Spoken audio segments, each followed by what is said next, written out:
Hey, Kelly, how you doing today? Kara, I am tremendous. How are you? I am doing very well. Thank you for coming and kicking it with Kara. I'm loving it. Thank you for the opportunity for me to share. Of course. Okay, for everyone, I have Miss Kelly Wright on with us today, who is a public speaker, expert business coach. She's a well-built entrepreneur, writer, director, and she's just an overall motivator. Let's go ahead and get into our discussion. Kelly, why don't you tell us a little bit about yourself, your background? And I know we previously spoke, and your parents were very influential in your life, so just give us a little details on that. Absolutely. Well, I'm actually from New England, and so if you hear this crazy accent like park the car in Harvard Yard, that's because I'm from New England. We kind of talk crazy there, okay? But, yeah, I grew up in a family of five, grateful to my parents. They got married at a real young age and had 3 kids real quick. And my parents thought the only way they're going to be able to become successful is to get an education. So my mom got her master's, and my dad went on to get a PhD, postdoctorate from Harvard University. And my dad actually kind of cried when he got that degree because he thought, oh, my God, I got this education and I'll be able to buy a Lamborghini. And he realized as a college professor he was not able to buy a Lamborghini. So my parents were not entrepreneurs. They knew nothing about entrepreneurship. But they started hanging out with successful people that were entrepreneurs, and my dad started inquiring about, the different methods that people were making money. And my parents decided a traditional brick-and-mortar business over 45 years ago, and within 4.5 years, the Lamborghini came. And so they realized that they were grateful, Kira, that they got their education, but they were also grateful that they became entrepreneurs because only as an entrepreneur they could really fulfill their dreams and goals. And we all went to college. We didn't have any loans or anything because of my parents deciding to become entrepreneurs. So they gave me the best of 2 worlds. I got my education. Nobody can ever take that piece of paper away from you if that's the way you choose to go. A lot of people don't go to college, and I think it's great. It's whatever you're led to do. But they taught me how to be an entrepreneur. So I'm grateful for that experience. And so it's really been it's a great journey being an entrepreneur and helping other people to realize that they can too live their best life. They just got to find out what their passion is. Right. I think that's really amazing, especially with your parents and how much effect they had on you. I remember one time you had mentioned that, you speak on how much you love to read, and I definitely want to get into some great books that you could recommend. But you had mentioned that you watched your parents read a lot when you were growing up in the household, and that kind of helped you become a great reader. I think that's very important because we do implement what we see in our parents, and I think that's a very great trait that they showed you. Hey, not only do we read, but we're going to read in front of you, so it encouraged you to read as well. Absolutely. They used to have books like all over the house, right? And then my dad, like now we have podcasts and we have lots of audibles, but back then they had like tape recorders. People are like, what's a tape recorder? Or they had what they call these reel-to-reels, and we would sit down for dinner, Kira, and my dad would put on like a tape recording of Napoleon Hill, Think and Grow Rich. I mean, like every night. And we were like, come on, Dad, do we have to listen to this? And my dad would look at us like we were crazy because we didn't pay any bills in the house. We were just consumers. And he said, I pay the cost to be the boss, Kira. And really, it was the best thing he could have done for us. I like to encourage parents. And, it's difficult times for a lot of people, and people are just going through it. But I want to encourage parents to encourage reading in the house around your children. Get audibles for them to listen to that Think and Grow Rich, Napoleon Hill. Steve Harvey. Oh, my God. He has a new book out. I got the Audible first because that's how I learned. Because of my reading deficiencies, I would listen to Audibles, and then I go and buy the book. So you said books to read. Steve Harvey, Act Like a Success, Think Like a Success. Such an easy, simple read. You can get the Audible and play that and let your children hear it, and you're gonna raise up some amazing children because you're helping their mindset grow at a young age. Another great book was Alice DeWitt called Mindset Talk. And here, you know this. Everything in life is mindset. Either you're going to be open-minded or you're going to be closed-minded. And when you read, and life experiences now, guys, life experiences are valuable, okay? But if I could read a book and not make as many mistakes by learning from somebody else who became successful, why not do that? You know what I'm saying? So, yeah, my parents were avid readers, and they transferred that to me, my brother and sister. So totally grateful because it just helps your mind become the best, that you can believe in the magic of your dreams and that you can do it, and you can just, and it just opens up your eyes to just all the possibilities, Kara. I love it, man. Yes, that is definitely true. I think that reading was definitely fundamental for me as well. It brought in my vocabulary unbeknownst to me until I got a little bit older. And, you know, we spoke about the book Atomic Habits. I think that's a great one people should read as well. Oh, my God. Do we love Atomic Habits? Right. Love it. I got it right here. I wish you could see it. But it's by James Clear, you guys. An easy and proven way to build good habits and break bad ones, right? Like, we all have habits, right? One of my bad habits was I liked a great bottle of wine. I'm going to tell on myself, right? But I was spending so much money, right? And then you do those 5 bottles a week. No, I'm not an alcoholic. I just like wine with my food, right? Yeah, but anyway, sometimes, right? yeah, a little bit, right? But I was like, I really broke it down when I started reading Atomic Habits, and I'm like, number one is like grape juice, right? I'm spending a lot of money, and here's a nugget my mentors taught me. Kelly, live beneath your means. We need to start living beneath. Just because we have something doesn't mean we have to be spending it all the time. You know what I mean? So I loved Atomic Habits, and really it helped me with that habit of buying that expensive wine. And it's like, oh, my God, I got more money. Where did it come from? Well, you're not wasting it on grape juice, okay? You're just making me expose myself. It's a comfort zone. It's a safe zone over here. Nobody's judging. Nobody's judging. There you go. It's all good. So I love, there's a quote that I came across that I actually really like, and it's, there's always a blessing in disguise in every situation. Something far greater always comes out of moments that test you. You've been an entrepreneur for a very long time. Can you tell us a time where it was a lesson out of something and it turned into a blessing? Yeah, because I thought I needed to have a lot of money to start a business, right? And, I'm not bragging. I'm just a really great cook. My parents, because they became successful, we had a German cook in the house. My mom liked to cook. All my uncles cooked. Everybody cooked. So I love cooking. I love cooking for people. I love for people to taste my food. So anyway, I started a business. I had $100. I went to, we have it called like an Office Depot here, and I actually prayed. I said, Lord, give me somebody that's going to help me make a beautiful flyer, right, that everybody's going to be attracted to.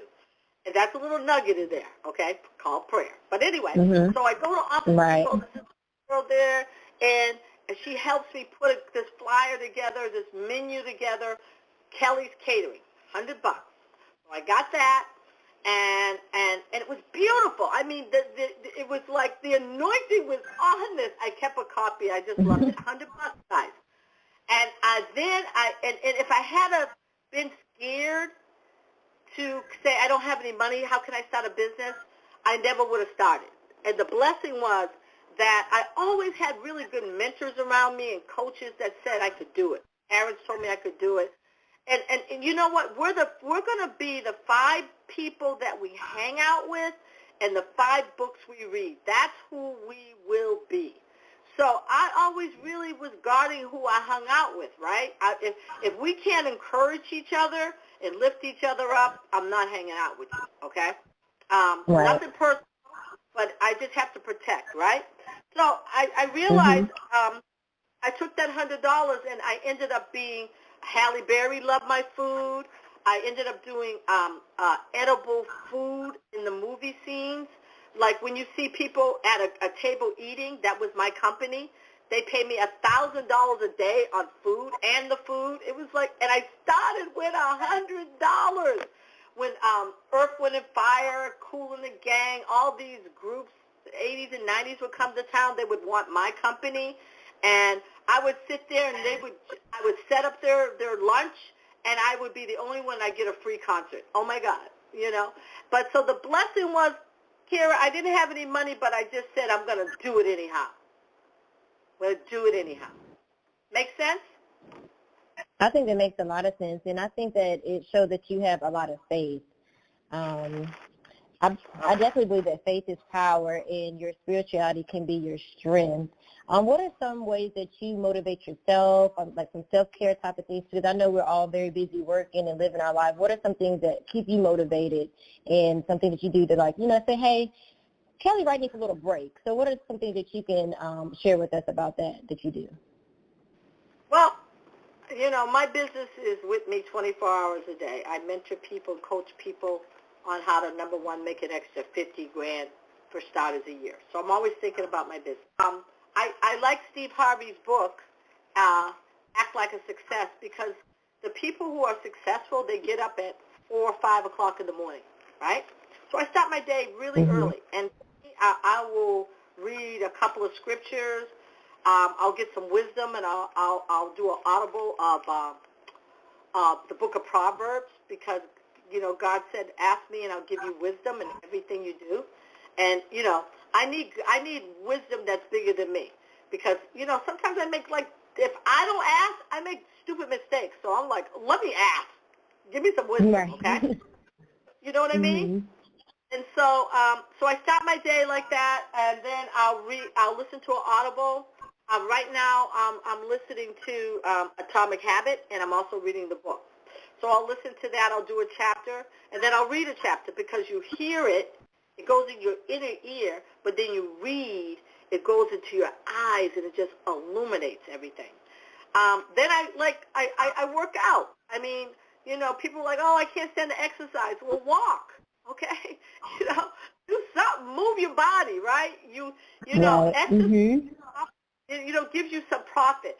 If you want to be an entrepreneur and you want to do amazingly great things in life, you got to have good health is wealth. So I exercise in the morning. I'll do some weights, and I might do some turbo charge. And I try to walk every day, at least 30 to 40 minutes. I walk every day. And that, you know what, when you're walking, it just kind of clears your mind.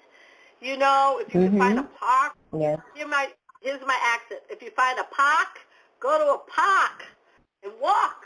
Right. You know, exactly. Look at the blue sky, you know. Sometimes we just have to slow down to speed up. You know what I mean? Where everybody's like moving so fast that you got to smell the roses. You know, Kira, you got to smell the roses. So I always have time in my day.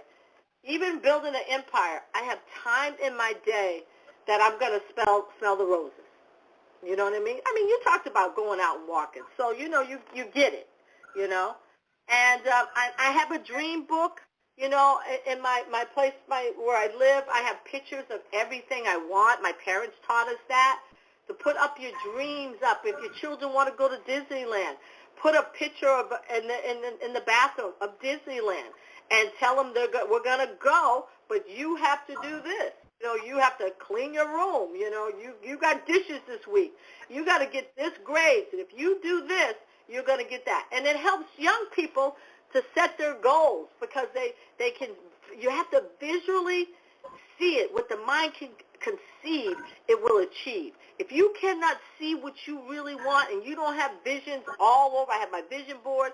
I go on my refrigerator. I remember I I didn't have any money, and somebody said, let's go look at fur coats. And because I didn't have any money, I was like, oh, I don't want to go look at a fur coat, right? Why? Because I didn't have any money. I couldn't see the vision.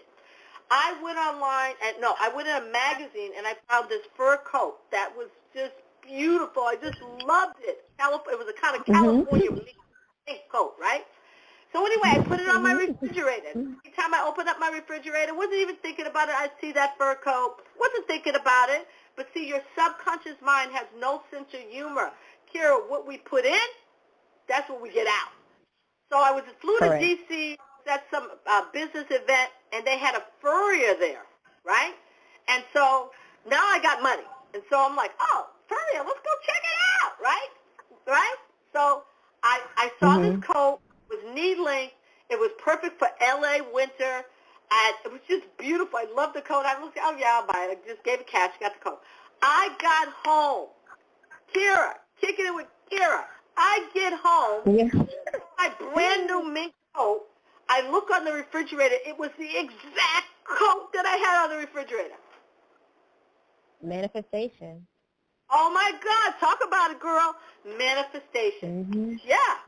So you got to just surround yourself, and you don't have to tell everybody about your dreams and goals, Like, if you have a personal bathroom, put your stuff up on the mirror. You're going to look at it. Put it on the refrigerator. People might laugh at you, but that's their problem, not yours. That's how wealthy people create their best lifestyle, period. I love what you said. I am the manifestation queen. I feel like it's from mouth to God's ears. I love a vision board. I feel like when you expand your mind state and release limited beliefs, then you really believe that there is no limit to the things that you can obtain or things that you can do. And mental health is it's the most important thing to the functioning of our body, the life that we live. And so I'm glad that you were able to share that. We all need to dream big because we can do anything that we set our mind to. Oh, my God. Please. We really can. And you said the right word. You've got to set your mind in the direction you want your life to go. You can't just get up in the morning and say, oh, what am I doing today? You ain't going to do nothing, okay? I have a journal, and I encourage people, get a journal. And every day, the night before you go to bed, write down exactly what you got to do the next day, right? It might be 5 things you got to do. Write it down. Like God said, write the vision and make it plain, right? You got to write your vision of your life, man. You can't get up and just think your life is going to flow if you don't have a roadmap. So the night before, I journal.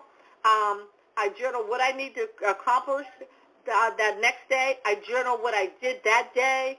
I write things down, personal things I'm working on within my own self, financial goals. Every day I write in my journal, and I give thanks. I list all the things that I'm grateful for, right? I mean, I've been to countries that people live in huts, man, huts. They sleep on a dirt floor. I mean, and we get all tripped out, because we can't buy this, we can't do that. You got 5 TVs and you live in a one room. We're spoiled in America. You know what I'm saying? I don't know how I went to there, but no, I definitely understand what you're saying. It's all about I faith. definitely feel this part. Yes, faith and gratitude. I think gratitude is very important. Something I incorporate in my daily ritual every day is when I wake up, I take at least 5 to 10 minutes to name things that I'm grateful for, because just in general, us waking up to see another day, that's gratitude within itself. And like you said, we are spoiled in general. And so just showing gratitude to whoever your higher source is, I think it shows, that you appreciate the things you have, and you'll be able to be abundantly blessed in the future as well. Absolutely. I love that. You just feel you can't, you talked about mental health and stuff. So many people are just going through with the pandemic, and people getting sick, people dying, people losing jobs, people losing businesses. I can't tell you how many people I know that have businesses, their businesses are done. But, if we start being more grateful for stuff, then our mind will change and we'll feel better. You know what I mean? Yeah. It's crazy, but it all starts, like you said, being grateful. Grateful, man.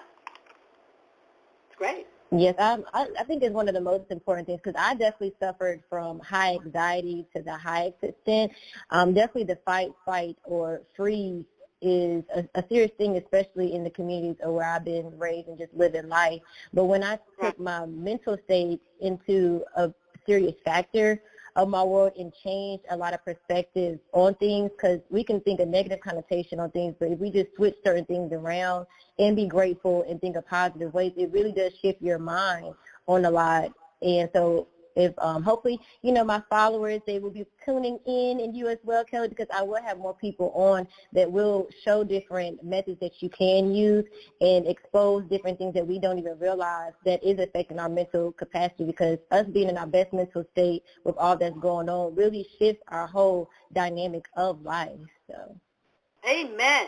Can I tell you a quick story? Of course.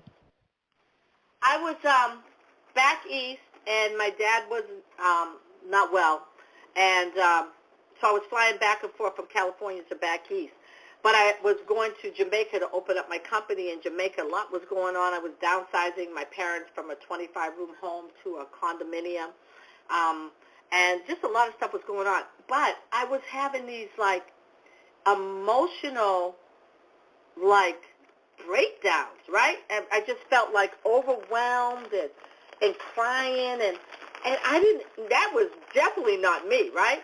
And I didn't know what was wrong with me. So I went to the doctors, and they wanted to put me on these, depressive medications and all that, and I was like, oh, heck no, I can't do that, right? So anyway, I just would feel overwhelmed.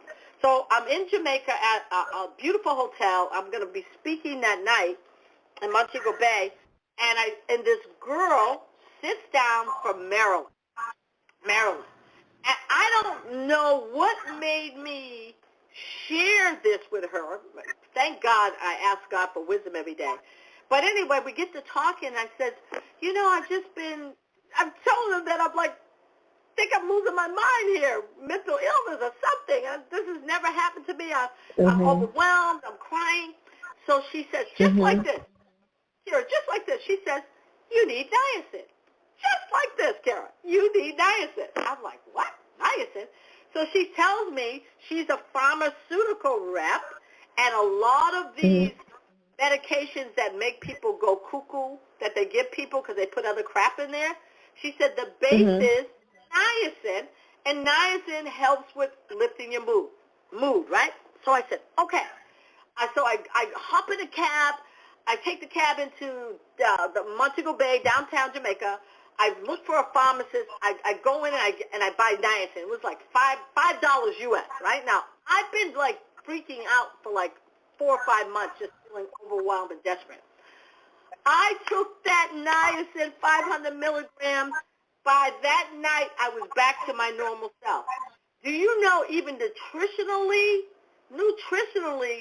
our bodies can do things if we're lacking certain nutrients? Taught me a lot of lessons in that and have not looked back. So a lot of people that are having anxiety attacks, because I had never had an anxiety attack. I'm like, what the heck is this? Right? It was because I was low on niacin. Something simple, Kira. Yeah, it's definitely, nutrients is definitely something that affects your body. Something that has helped me surprisingly with my anxiety, because I have 50 tabs that run all over all the time, and even when I would go to sleep, it seemed like my brain was like, boom, girl, we got 50 more things we about to add on there for you. And so it would be really hard for me to fall asleep. And so when people say go and meditate, meditate and clear your mind, I'm thinking meditating ain't clearing nothing, because in this silence, I'm going to think about 50 other things that I need to do. And so the thing that actually helped me to really get into the state where I am now with meditating is listening to guided meditations when I go to sleep. And so it Yeah. reprograms my mind, and it's like somebody guided me. When I tell you, when I fall asleep, it takes me no more than 10 minutes. I go to YouTube and I put in guided meditations, and you can do it Yeah. for positive energy, for to remove negativity, for self-motivation, to open up your different chakras. But when I say I listen to it every single night, and I wake up, I can go to sleep and I had a long day or not in the best mood or in a great mood, and I wake up feeling so refreshed from guided meditations Right. or just listening to different sounds, because it really does reprogram your subconscious mind to a higher level. And it's even helped when, like, certain times in a month or different ailments, I'll listen to certain ones.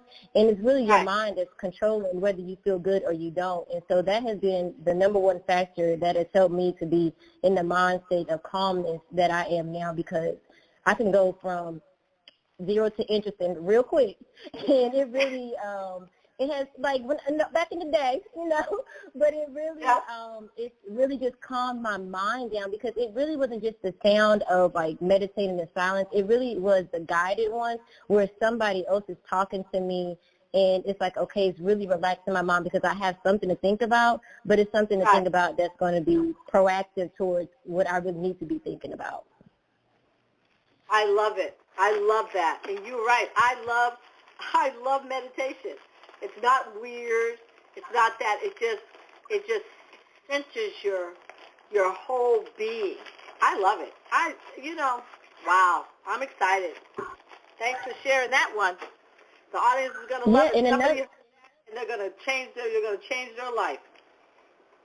Because when you meditate, that's just another form of praying. I always feel as though God is always listening. My angels are listening. How many people you feel is up there, how many spirits you feel is up there, whatever you believe in. But things don't happen by coincidence, whether it's good or bad. But I feel as though, you speak things into existence, and you let it out, and you pray. That's a form of meditation as well. So you don't have to listen to chimes. You don't have to do a whole kneel pray. But when you just take a second to relax your mind and really focus on the things that you need to, or just take a breath of silence, that's a form of meditation as well that people can do. I love it. Absolutely. It's fun talking to you, kicking it with Kara. I love talking with you. It's always a good time up here when y'all kicking it with your girl, Kara. Okay, so Kelly, before we go, I would like for you to tell us a mantra, one of your favorite quotes, something that you live by, just to end the session on out.